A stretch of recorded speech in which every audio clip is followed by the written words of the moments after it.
Y el tema que vamos a tratar hoy es síndromes obstructivos respiratorios. Y bueno, empezando, tenemos que demarcar primero los objetivos que tenemos que haber cumplido al terminar esta sesión. Para ello, considero de que es importante primero recordar los principios básicos de la fisiología respiratoria, que entiendo de que gran parte de ustedes, al estar en esta ayudantía de hermano mayor, eh, ya han llevado el curso, ¿no? Y tienen a grandes rasgos las bases de esta. También comprender los mecanismos fisiopatológicos detrás del desarrollo de los síndromes obstructivos respiratorios. Eh, Diferenciar los diferentes síndromes obstructivos respiratorios en base a sus principales características y interpretar adecuadamente los hallazgos de los síndromes obstructivos respiratorios en las pruebas de función pulmonar. Y bueno, para ello he considerado pertinente desarrollar estos contenidos eh, que se puede, lo pueden apreciar aquí. Primero vamos a hacer la fisiología respiratoria, un breve repaso de los contenidos importantes que se van a correlacionar bastante con lo que vamos a ver cuando vemos estas entidades clínicas. Y después ya abordaré los síndromes obstructivos en general, planteando el concepto, mecanismos de obstrucción y hallazgos en exámenes de función pulmonar. Y después ya pasaré a hablar de la enfermedad pulmonar obstructiva crónica, con sus componentes y todas estas características que ven aquí. Y luego pasaré al asma y por último la obstrucción localizada de la vía aérea. Luego eh, hablaremos de las conclusiones de esta sesión y por último las preguntas que no son las mismas preguntas del pretest ni el post-test, sino de preguntas que vinieron en el examen que yo tuve cuando llevé el curso el año pasado. Y las referencias, ¿no? Bueno, ahora sí. Ay, no se pasen. Ahora sí, ya.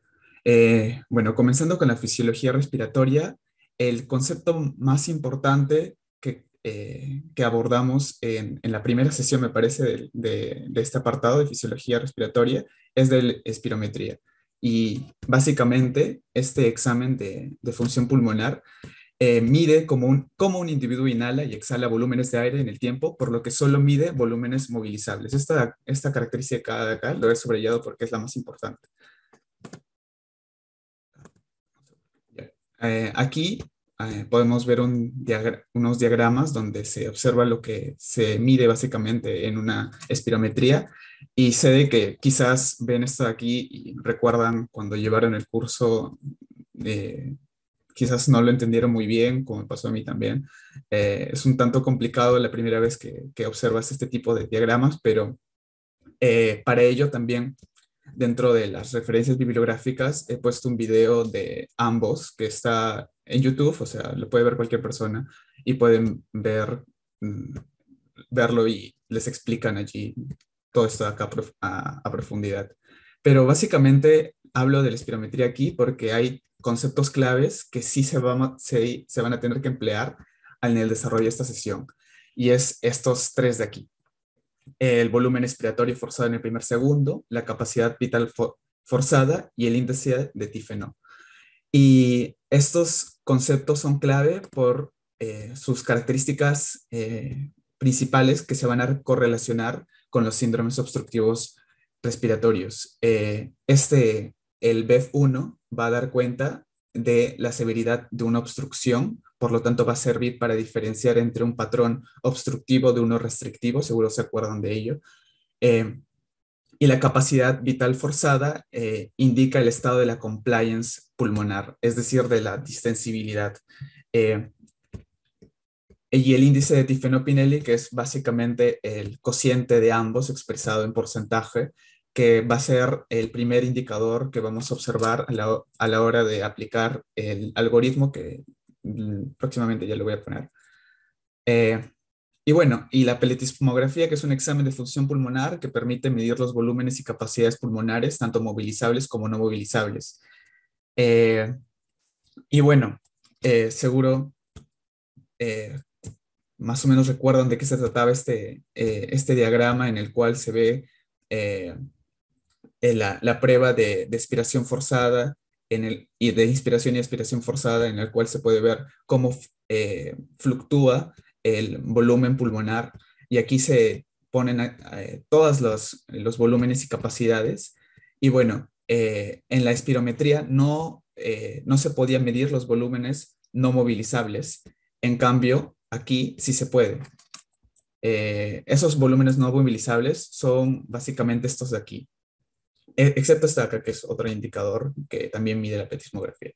Y básicamente se relacionan todos con el volumen residual. Y el volumen residual es el volumen de aire que se mantiene en el pulmón tras una máxima expiración. Y luego estos conceptos que también son importantes: capacidad residual funcional, volumen de aire que se mantiene en el pulmón tras una expiración normal. Y aquí lo pueden ver, la capacidad residual funcional aquí. Este es el volumen tidal, que se supone que es la fluctuación del volumen con respiraciones normales, ¿no? Inspiración, expiración, inspiración, expiración, volumen pulmonar. Eh, y la capacidad pulmonar total, que es absolutamente todo el volumen que ocupan los pulmones. Y la pletismografía también indica este valor que es muy importante, la resistencia de la vía aérea, que es la resistencia al flujo del aire desde la boca hasta el alveolo. Y eso va a ser importante, muy, muy importante a la hora de evaluar en entidades patológicas que incrementan la resistencia al flujo del aire, como la bronquitis crónica, como vamos a ver. Y bueno, ahora pasamos a hablar en general de los síndromes obstructivos respiratorios. Y para ello, el concepto es bastante escueto.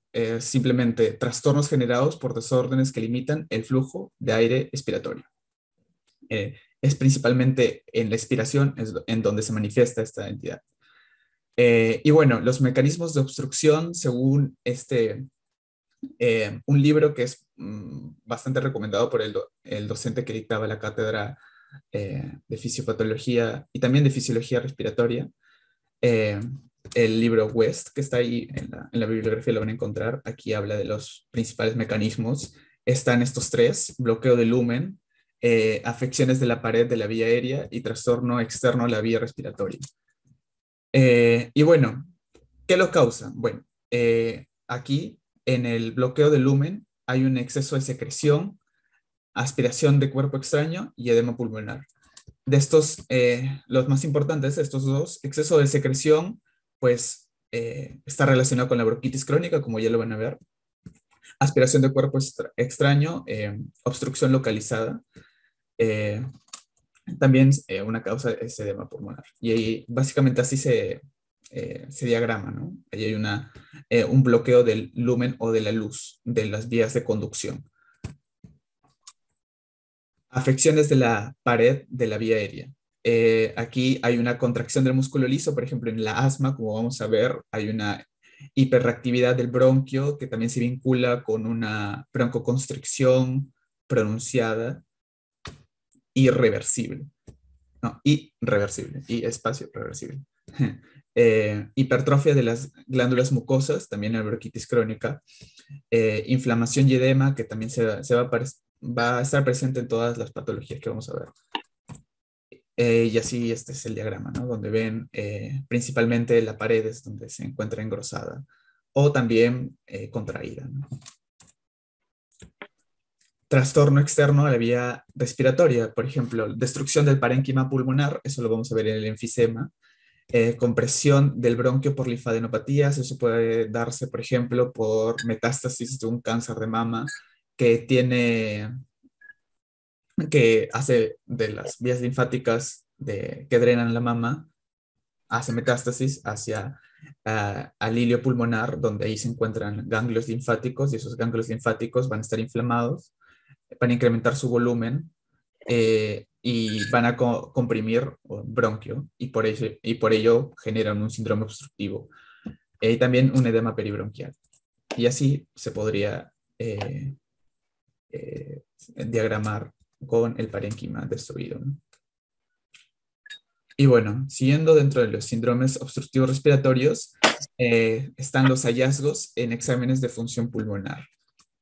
Y ahora hablamos de los dos que ya hemos revisado anteriormente, Primero la espirometría. Y de la espirometría, algo básico que no deben de olvidarse nunca, en realidad, es este algoritmo de diagnóstico porque es simple y sirve bastante para distinguir entre un patrón obstructivo y un patrón restrictivo.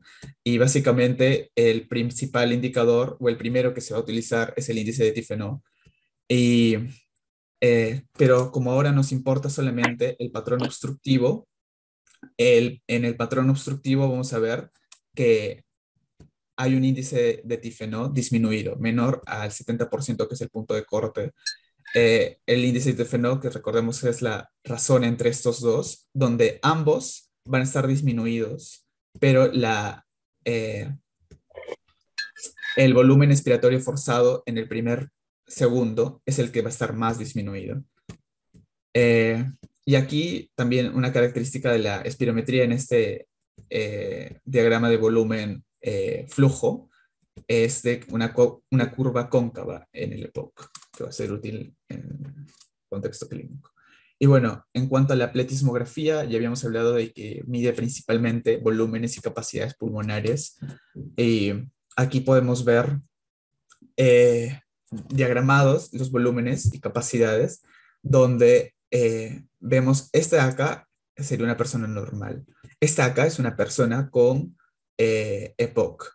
Eh, o con cualquier síndrome. Bueno, en este caso EPOC tiene sentido porque es un trastorno crónico, entonces va a modificarse varios aspectos como el volumen residual, que está bastante incrementado. Eso es lo que principalmente se va a, a notar aquí en este tipo de pacientes, lo cual va a incrementar la capacidad residual funcional y también va a poder incrementar también la capacidad pulmonar total, como vamos a ver en pacientes en los cuales el volumen pulmonar crece debido a que eh, hay atrapamiento de aire. Ese es el caso del tórax en tonel en los pacientes con EPOC tipo A, que ya vamos a ver de qué estoy hablando precisamente. Y también hay una mayor compliance o mayor distensibilidad del pulmón.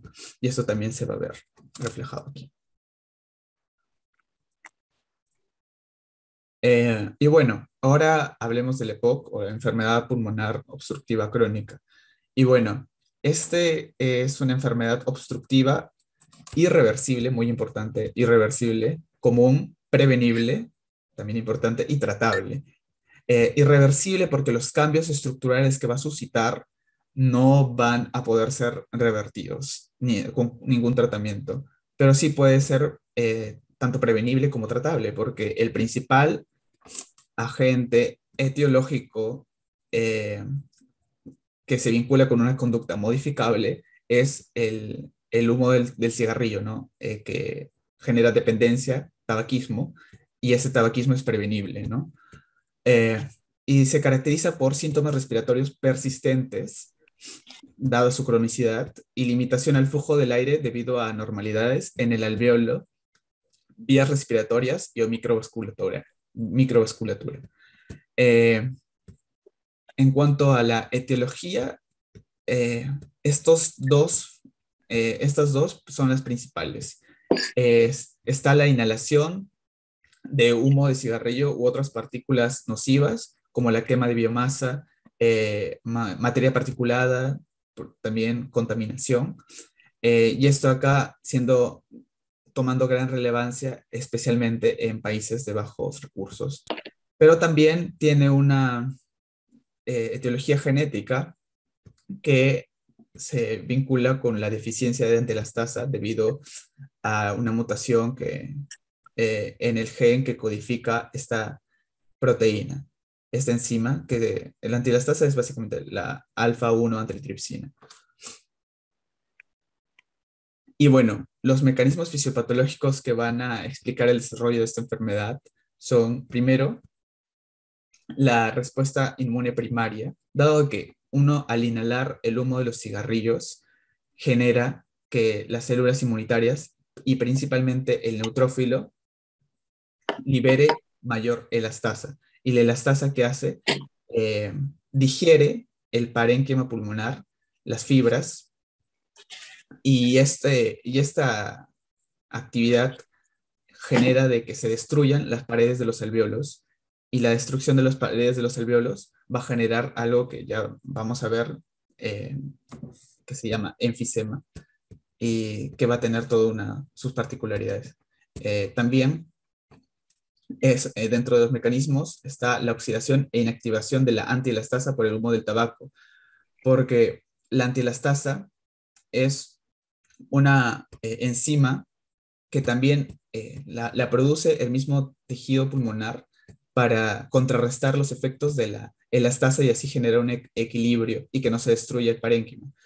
Pero el humo del tabaco lo que hace es oxida e inactiva esta antielastasa, generando una mayor actividad de la elastasa y generándose la destrucción del parénquima, como ya había mencionado.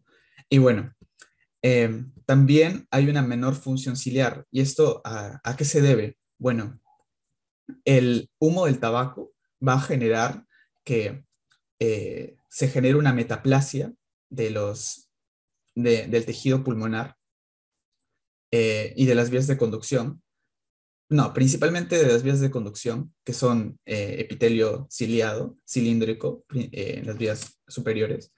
Y esta metaplasia va a generar de que se transicione de un epitelio cilíndrico pseudoestratificado, ciliado, a un epitelio estratificado escamoso. Y ese epitelio estratificado escamoso no va a tener cilios. Y los cilios son de vital importancia para, por ejemplo, movilizar partículas que se han llegado hasta estas vías hacia el exterior y expulsarlas mediante la tos, ¿no? Esa es la función principal del moco, una función de protección. En cambio, si es que hay menor función ciliar, se va a desencadenar varias cosas, como por ejemplo mayor riesgo de infecciones respiratorias. Eh, También otro mecanismo es la irritación de los bronquios, y esta irritación de los bronquios también por el humo del cigarrillo va a generar una constricción del músculo liso y mayor producción de moco. Eh, Todos estos mecanismos van a generar principalmente la pérdida de atracción elástica en vía aérea sin cartílago. Y esta pérdida de atracción elástica básicamente es por la destrucción del parénquima, ¿no? Que ya había mencionado, con esta enzima siendo la principal. Y también va a haber una reducción del lumen de las vías de conducción, y esto generando el aumento de la resistencia al flujo del aire debido a principalmente la irritación de los bronquios, pero de los bronquios más periféricos, como vamos a ver cuando hablemos de la bronquitis crónica. Y bueno, de aquí quiero que se lleven estos conceptos clave, o sea, vinculen esto que he mencionado con lo que ya han llevado en fisiología, que es, va a haber una respiración en reposo alterada. Y esto de aquí, recuerdan de que la respiración en reposo es un mecanismo pasivo, al contrario de que la inspiración en reposo era un mecanismo activo. Y esta distinción era porque mientras la inspiración en reposo necesitaba de la contracción de músculos de la inspiración eh, principales, como el diafragma y los intercostales externos, en la expiración en reposo solamente dependía en una persona normal de la retracción del tejido pulmonar, pero como se pierde la elasticidad de este tejido, entonces va a haber una menor retracción. Entonces, disminuyéndose la retracción, va a haber una eh, expiración que no va a poder botar todo el volumen de aire que se ha inspirado. Entonces, allí se van a generar problemas que van a desencadenar en cambios morfológicos que ya vamos a ver a continuación. Y bueno, también hay estos dos cambios importantes dentro de los factores que regulan la ventilación, dos de ellos siendo la compliance pulmonar. Hay mayor compliance pulmonar y hay mayor resistencia de vías aéreas. hay mayor compliance pulmonar por esto mismo que les acabo de comentar, y de resistencia de vías aéreas, también por la irritación de los bronquios. Y el producto de estos dos eh, va a generar la constante de tiempo, que es un indicador en realidad no tan relevante, pero también lo menciona en las clases de fisiología y es importante hacer la correlación. Por eso también se va a aumentar la constante de tiempo. Y bueno, dentro de la enfermedad pulmonar obstructiva crónica se desarrollan estos componentes, siendo el primero el enfisema, aunque hago la salvedad de que no es un componente como tal, es simplemente de que enfermedad pulmonar obstructiva crónica es un poco un término paraguas en el cual caen estas dos entidades debido a de que los factores eh, que determinan su incidencia eh, son prácticamente los mismos, como el humo del tabaco, y por eso se van a presentar de igual manera en los mismos pacientes, ¿no? Pero bueno, sí, el enfisema. Ahora hablemos de este. La estructura blanco que afecta el enfisema es el acino pulmonar. El acino pulmonar, que recordemos está compuesto por los alveolos, los ductos alveolares y el bronquiolo respiratorio. Eh, y la destrucción el enfisema comprende la destrucción de paredes alveolares y lechos capilares y también la ampliación permanente de las vías aéreas distales al bronquiolo terminal, generando una mayor compliance, como ya había mencionado. Dentro de los enfisemas hay tipos, aunque no se presentan de manera aislada, sino también pueden presentarse varios en un mismo pulmón. Eh, Dentro de esos tipos está el centroacinar, que principalmente involucra al bronquiolo respiratorio, que es la parte más proximal del árbol bronquial, y se vincula principalmente con el consumo del tabaco. Eh, y también algo que no menciona aquí es de que se presenta principalmente en el ápice del pulmón. Eh, la otra presentación del enfisema es panacinar, que afecta a todo el acino y se vincula principalmente con la deficiencia de alfa-1 antitripsina o antielastasa.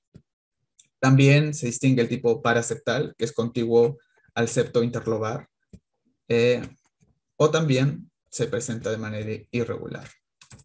Y bueno, aquí he traído esta imagen que habla de básicamente la distinción entre lobulillo pulmonar y acino pulmonar, donde el lobulillo pulmonar contiene el acino pulmonar más el bronquiolo terminal. Ese es un dato anatómico importante. Y, y bueno, de aquí es importante eh, señalar de que en la enfermedad pulmonar obstructiva crónica va a haber un aumento del espacio muerto alveolar por destrucción de la interfase alveolo-capilar. Porque si es que tú destruyes las paredes de los alveolos, va a aumentar el volumen de alveolos que eh, no van a estar adecuadamente perfundidos. Van a estar ventilados, pero no perfundidos. Y al aumentar este espacio muerto alveolar, también aumenta el espacio muerto fisiológico, dado que el espacio muerto fisiológico está compuesto por el espacio muerto anatómico, que es básicamente el volumen de las vías de conducción, y más el espacio muerto alveolar, que son los alveolos ventilados pero no perfundidos. Y bueno, en los estudios patológicos, histopatológicos, van a ver que así se debería de ver el parénquima pulmonar normal, pero en el enfisema se va a ver de esta manera, ¿no? Ven cómo se han destruido las paredes alveolares. Y bueno, siguiendo con los componentes, la bronquitis crónica. En la bronquitis crónica, la estructura blanco afectada son las vías de conducción, es decir, todo el árbol bronquial hasta el bronquiolo terminal. Y un dato importante que mencionar aquí, el bronquilo terminal es la decimosexta ramificación, la ramificación número 16, y después ya sigue las vías respiratorias, que ya involucra lo que ya he mencionado, ¿no? El bronquilo respiratorio, ductos alveolares, así, y alvéolos. Y bueno, en la bronquitis crónica hay una irritación crónica de la mucosa bronquial, debido a principalmente el humo del tabaco. Y afecta a tanto a vías respiratorias grandes como a vías respiratorias pequeñas. En las vías respiratorias grandes se genera la metaplasia escamosa del epitelio bronquial, que básicamente significa que hay una transición del epitelio que normalmente reviste, que es epitelio eh, pseudoestratificado, cilíndrico ciliado, a un epitelio estratificado escamoso. También hay hipertrofia de glándulas mucosas debido a la mayor demanda para la producción de moco, y también hay infiltración inflamatoria. En las vías respiratorias, básicamente lo mismo, hay metaplasia de células caliciformes, eso así, de esa manera está en el libro de patología, tapones mucosos debido a la excesiva producción de moco en bronquitis crónica, inflamación y fibrosis bronquiolar, que es un cambio eh, morfológico que da cuenta de la cronicidad de esta entidad, ¿no? Por eso se llama bronquitis crónica. Y bueno, aquí conceptos clave que recordar es este diagrama donde se ve eh, cómo va cambiando la constitución del epitelio que reviste el árbol bronquial desde la tráquea hasta los sacos alveolares. Y básicamente lo que hay que recordar es de que los bronquios y sus ramificaciones tienen cartílago, los bronquiolos no tienen cartílago, los bronquiolos terminales no tienen células de Clara, no tienen células caliciformes, y los bronquiolos respiratorios eh, tienen una capa de músculo liso bastante escasa, incluso puede ser discontinua. Y bueno, en la bronquitis crónica, lo más importante va a ser este, eh, esta irritación crónica de estas vías, principalmente las vías respiratorias pequeñas, porque ellas son las que van a generar el incremento de la resistencia principal. Y debido a que estas vías se irritan, hay mayor shunt. Sí, un mayor shunt que ya no sería fisiológico, sino sería patológico. Y el shunt básicamente era cuando se combina la sangre venosa con la sangre arterial, ¿no? Reduciendo así la saturación de oxígeno. Normalmente hay un shunt fisiológico, recuerdan, con estructuras anatómicas como las venas bronquiales que las venas bronquiales del grupo profundo van a drenar en las venas pulmonares, que son las venas que están cargadas de oxígeno, disminuyendo así la saturación de oxígeno, o también las venas de Tevesio, que también van a drenar en el ventrículo izquierdo y van a generar que se disminuye la saturación. Y bueno, en patología se va a ver, este es un epitelio normal. Eh, en cambio aquí vemos claramente la metaplasia del epitelio bronquial hacia un epitelio escamoso estratificado. Y también abundantes glándulas submucosas. Y bueno, en la presentación clínica tradicionalmente se distingue dos tipos. El primero es el soplador rosado y el segundo es el congestivo oscilado. Y ya van a ver por qué se los llama así. Pero primero hay que poner que de base ambos van a presentar estas tres, bueno, hay más, pero estas son las principales características que van a compartir estos dos. Va a haber una disnea incrementada con los años, que progresivamente, como esta enfermedad es crónica, con el paso del tiempo se van a ir generando los cambios morfológicos y esos cambios morfológicos que son progresivos va a ir incrementando progresivamente la disnea. Y, por ejemplo, va a pasar de una disnea que quizás es solamente cuando alguien está haciendo ejercicio extenuante, luego va a pasar a ser una disnea cuando estás en reposo, porque ya se va cronificando más la enfermedad. También hay una fase expiratoria prolongada, porque en ambos hay atrapamiento, bueno, en este más que en este, pero en ambos hay atrapamiento de aire. Y fatiga porque no hay eh, adecuado abastecimiento de oxígeno a los tejidos, principalmente al cerebro. Y bueno, el tipo A, soplador rosado, se le llama así porque, bueno, su afección principal es el enfisema, o sea, hay principalmente destrucción de las paredes alveolares, y eso va a generar de que sus signos y síntomas sean estos de aquí.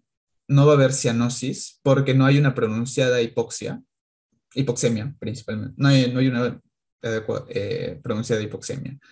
Hay una tos escasa o ausente porque no hay excesiva producción de moco aún, y ruidos respiratorios disminuidos porque si hay destrucción de las paredes alveolares, eso significa que no va a haber tanta superficie eh, en contacto cuando se genere una expiración, entonces no se va a generar esos estertores que normalmente se escuchan.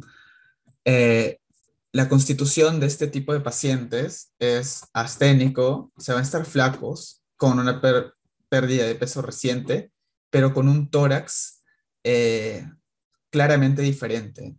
Lo van a ver, de hecho me parece que lo pongo en la portada de la diapositiva, un tórax de diámetro anteroposterior incrementado. Y la relación entre el diámetro anteroposterior y lateral va a ser de 2 a 1, si mal no recuerdo. Eh,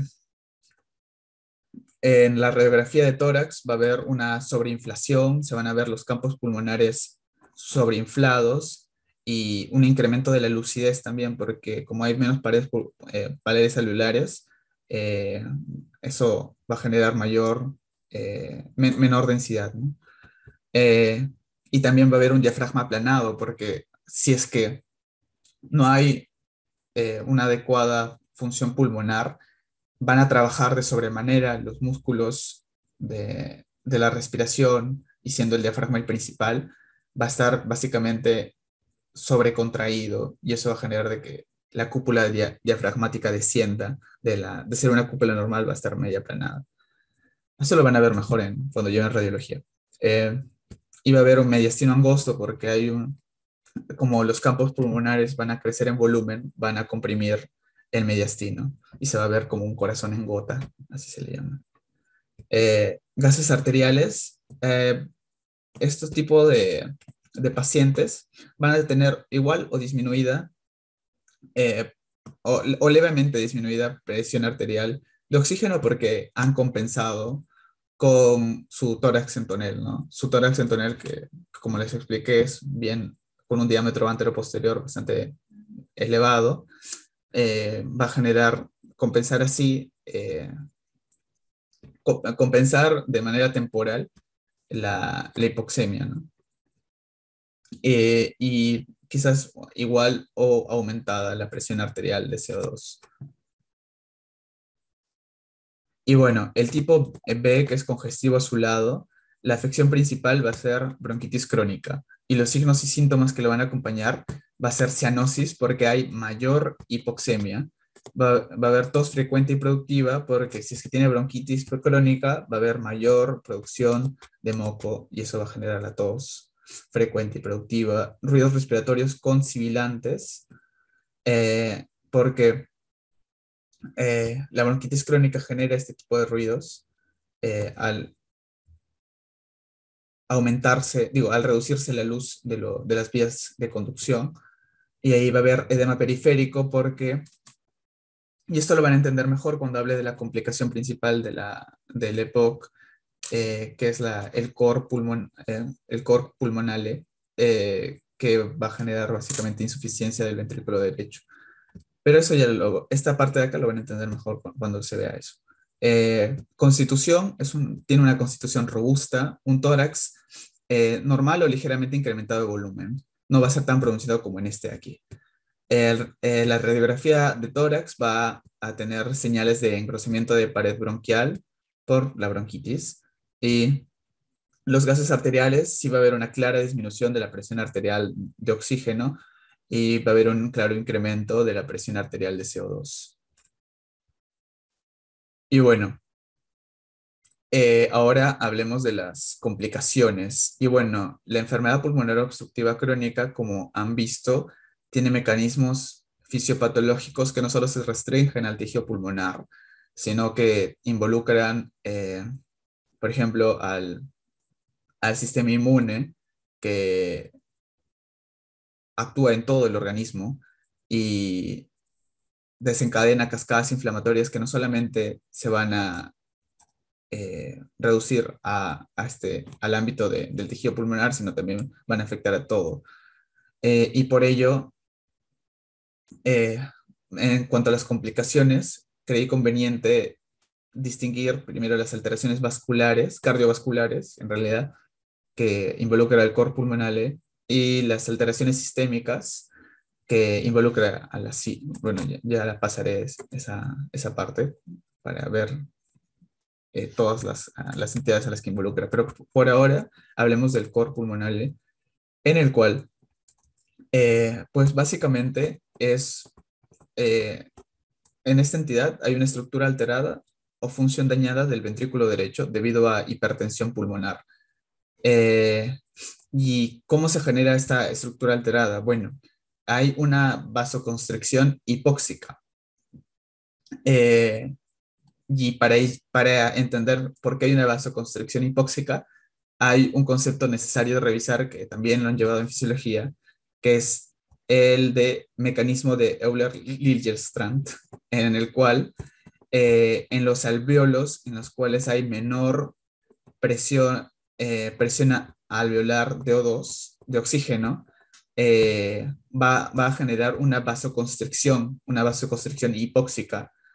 Y esa vasoconstricción hipóxica tiene como objetivo perfundir, ya no perfundir a un alvéolo mal ventilado, sino ir a perfundir, o sea, que esa sangre se redireccione a un alvéolo bien ventilado, para así mantener constante la relación ventilación-perfusión y también claro, la saturación de oxígeno. Y bueno, como hay esa vasoconstricción hipóxica, porque hay una mala ventilación de los alvéolos generalizada, entonces eso va a generar de que haya mayor presión, digo, que hay un retorno, una especie de retorno venoso eh, hacia hacia el ventrículo derecho. Y eso va a generar que en el ventrículo derecho aumente la presión que este ventrículo tiene que vencer para eyectar la sangre que tiene dentro. Entonces eso va a incrementar la poscarga del ventrículo derecho. Y como se incrementa la poscarga, eso significa que va a tener que ejercer más fuerza, entonces va a haber una hipertrofia del ventrículo derecho.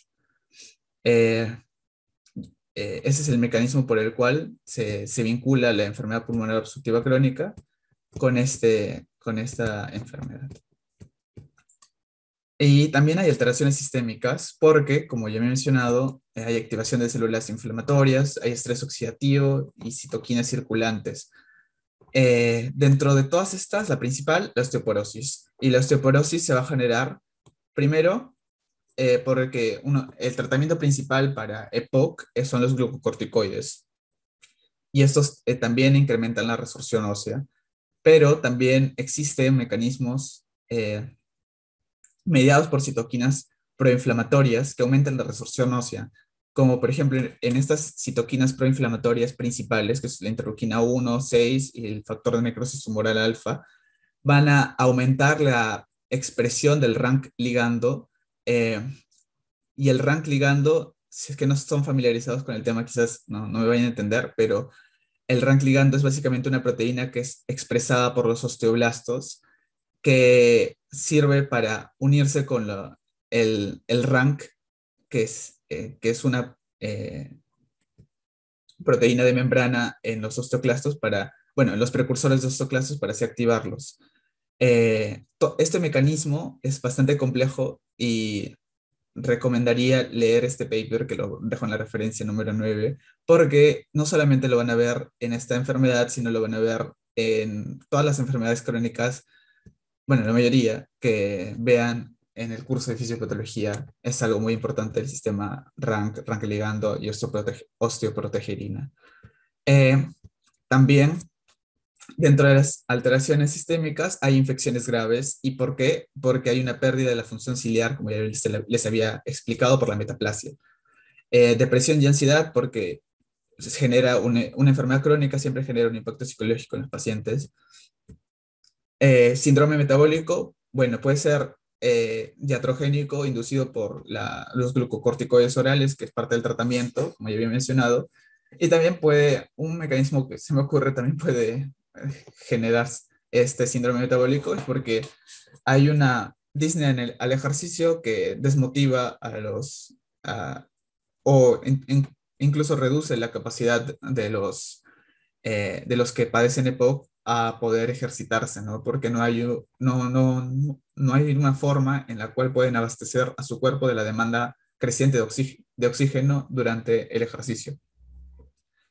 Y, y por último, el cáncer pulmonar, que debido a que, bueno, hay una constante injuria del tejido pulmonar que genera transiciones morfológicas constantes, va a incrementar el riesgo de desarrollar un cáncer. Aparte de que el humo del tabaco también de por sí tiene sustancias cancerígenas, ¿no? Como todos sabemos.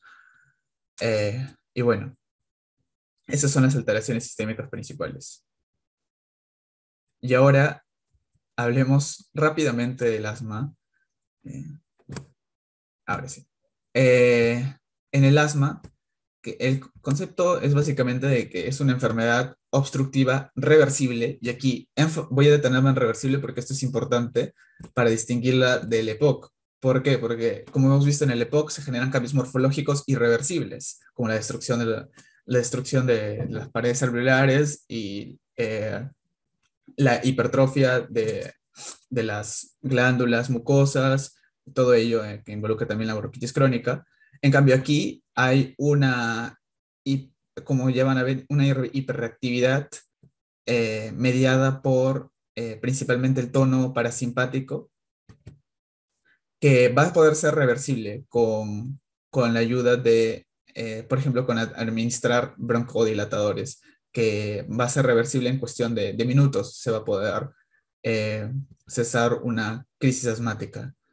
También es crónico, también genera cambios morfológicos en los pacientes que la padecen y no es transmisible porque sus mecanismos fisiopatológicos involucran principalmente polimorfismos genéticos e interacción con el medio ambiente, claro, con desencadenantes.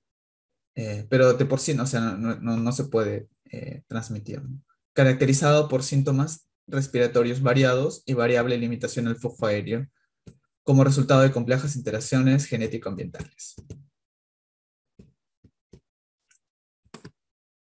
Y bueno, en la etiología, están los factores del huésped, que como ya había mencionado, están los polimorfismos vinculados a la función de barrera epitelial y respuesta inmunitaria y adaptativa, y los desencadenantes, que son los alérgenos, para los cuales el paciente puede haber estado sensibilizado y que posteriormente ha inhalado, generando una hipersensibilidad de tipo 1, o contaminantes atmosféricos que también pueden desencadenar. Voy a tomar un poco. Ya bueno, sigamos. En cuanto a los mecanismos fisiopatológicos del asma, eh, hay en el PORT, que es el libro de consulta principal que ustedes van a tener en el curso, hacen esta distinción entre asma alérgica y asma no alérgica. En el paper review de Lancet también hacen esta distinción, que es básicamente, creo que es la más adecuada, en el cual se distingue el asma por desencadenantes diferentes y vías del sistema de reacción del sistema inmune también diferentes. En el asma alérgica se vincula al, al linfocito T helper tipo 2 cuando, claro, el linfocito inmaduro CD4 se genera cambios conformacionales que hacen de que se genere este tipo de linfocito y este linfocito se va a caracterizar porque va a producir estas citoquinas proinflamatorias principales, esta siendo la principal que va a generar la activación de los eosinófilos y la interleucina 4 que va a generar la desgranulación de los mastocitos porque estimula al linfocito tipo B para producir especialmente inmunoglobulina tipo E. Eh, y bueno, la desgranulación de los mastocitos va a generar la liberación del contenido de sus gránulos como la histamina principalmente, ¿no? Por eso, histamina, alergia, por eso se le llama asma alérgica, ¿no? Porque la liberación de histamina genera todo un cuadro clínico característico de las alergias. En cambio, el asma no alérgica va a tener otro mecanismo por la activación patológica de los linfocitos T helper tipo 2, tipo 1, y esta activación patológica va a generar de que estos linfocitos produzcan de sobremanera, o sea, al activarse más, producen más interferón gamma. Y este interferón gamma está relacionado con la activación de los macrófagos. Y bueno, eh, básicamente, en estos dos tipos de asma hay tres mecanismos principales. La hiperreactividad bronquial, la inflamación bronquial crónica y la obstrucción endobronquial, aparecen en secuencia. O sea, primero genera una hiperreactividad bronquial debido a que inicialmente hay un desencadenante que va a generar una crisis asmática, y, pero al tenerse constantemente estas crisis asmáticas, va a generar una inflamación bronquial crónica, porque constantemente estás expuesto a estas. Y esa inflamación bronquial crónica va a involucrar principalmente al bronquiolo terminal. Eh, el bronquiolo terminal, que es la ramificación número 16, y esa inflamación va a generar el edema de la submucosa bronquial y la contracción del músculo liso, que va a generar un colapso bronquiolar, eh, generando básicamente eh, mayor resistencia de las vías aéreas. Eh, y la obstrucción endobronquial, que es básicamente por el incremento del tono simpático, digo, del tono parasimpático, y eso involucra mayor producción de moco, por ejemplo, mayor contractibilidad, y también hay hipertrofia del músculo liso, ¿no? Como cambio crónico, cambio patológico. Y bueno, los conceptos clave que tienen que sacar de aquí es que, eh, al igual que en el EPOC, también hay mayor resistencia de vías aéreas, pero hay una igual o mayor, pero no tan pronunciado incremento en todo caso de la compliance o distensibilidad del pulmón, porque principalmente involucra a las vías aéreas de conducción, como pueden ver, el bronquios, bronquiolos, y no, pues disminuye tanto la capacidad de retroceso elástico del parénquima pulmonar. Y bueno, esta acá tampoco es muy importante, es acerca de la obstrucción localizada de la vía aérea, que es uno, dentro de los síndromes obstructivos respiratorios, Es una clasificación que también aborda el libro de West, Fisiopatología Respiratoria de West.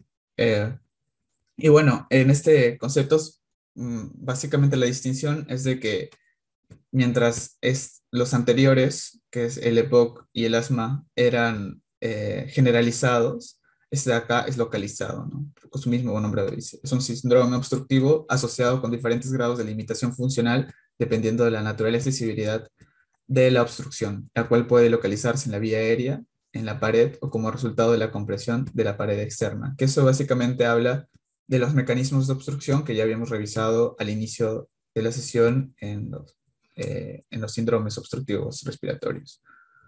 Eh, y bueno, hay tipos, está la obstrucción traqueal y la obstrucción bronquial, y cuyas causas se van a solapar unas con otras, pero principalmente en la obstrucción bronquial están estas de aquí, y estas son las que comparten. Esta es la que comparten, esta también.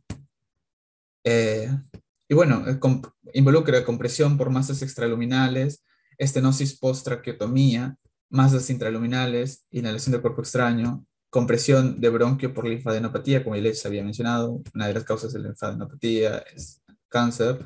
Tumores bronquiales también pueden generar obstrucción. Y bueno, en la clínica, tienen esta clínica de manera común, que es un estridor inspiratorio y expiratorio, no responde a broncodilatadores y hay una curva flujo-volumen anormal, como en cualquier síndrome obstructivo respiratorio. Y no responde a broncodilatadores porque eh, no depende de la tonicidad del músculo liso, ¿no? Sino depende de una obstrucción en una parte del árbol bronquial. Y bueno, como conclusiones, ya estamos por terminar. El síndrome obstructivo eh, tiene estos hallazgos en la espirometría: índice de tifenó menor a 70%, capacidad vital forzada mayor o igual al 80%. Los mecanismos involucran ya sea la obstrucción de la luz, disminución de la luz bronquial, afecciones de la pared bronquial y también afecciones externas que que pueden presionar al árbol bronquial en general. Y en el EPOC es un trastorno irreversible causado por menor tracción elástica, enfisema, y también por la mayor resistencia a las vías de conducción, bronquitis crónica. Eh, el asma es un trastorno reversible, énfasis en reversible, causado por factores del huésped más desencadenantes. Y ya, y aquí estas son las preguntas que les había mencionado que habían venido en mi examen cuando lo llevé eh,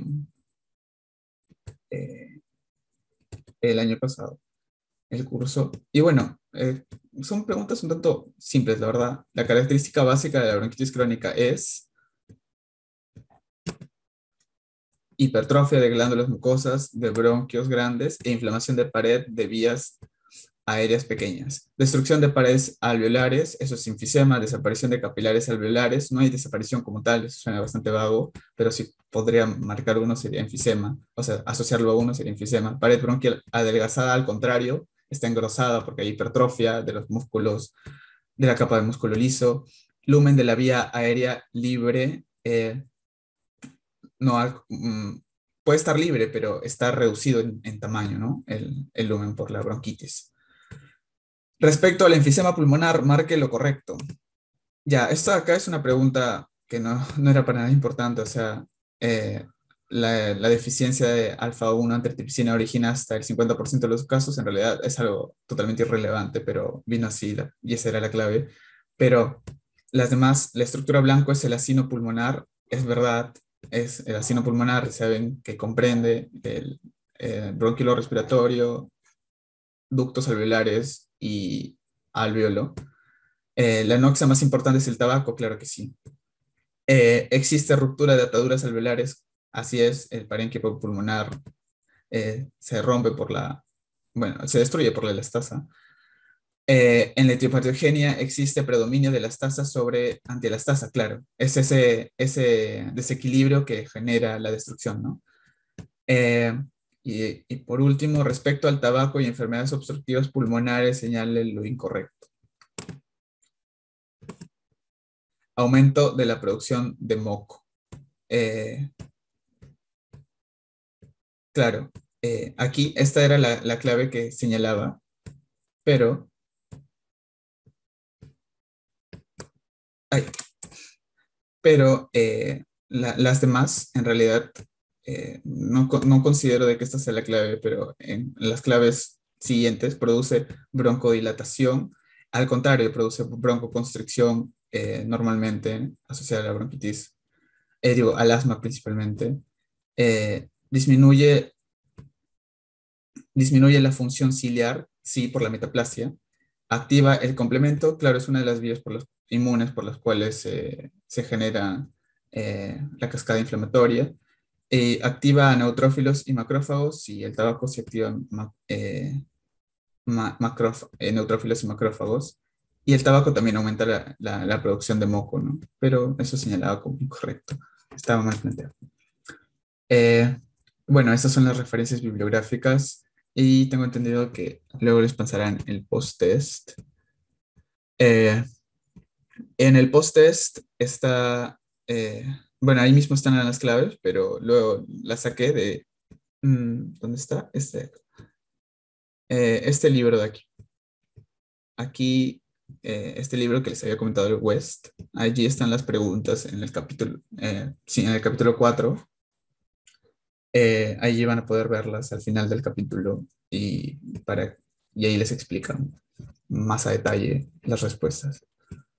Eh, bueno, eso sería todo, creo. Un poco cansada la clase, muchas cosas que recordar para abarcar completamente todas las entidades que hemos visto y las bases fisiológicas que se involucran, pero espero de que haya sido de utilidad para ustedes y les haya dejado el panorama más claro para cuando lo lleven y solamente refuercen los conceptos que ya hemos tratado aquí. Bueno, gracias por escuchar y hasta luego.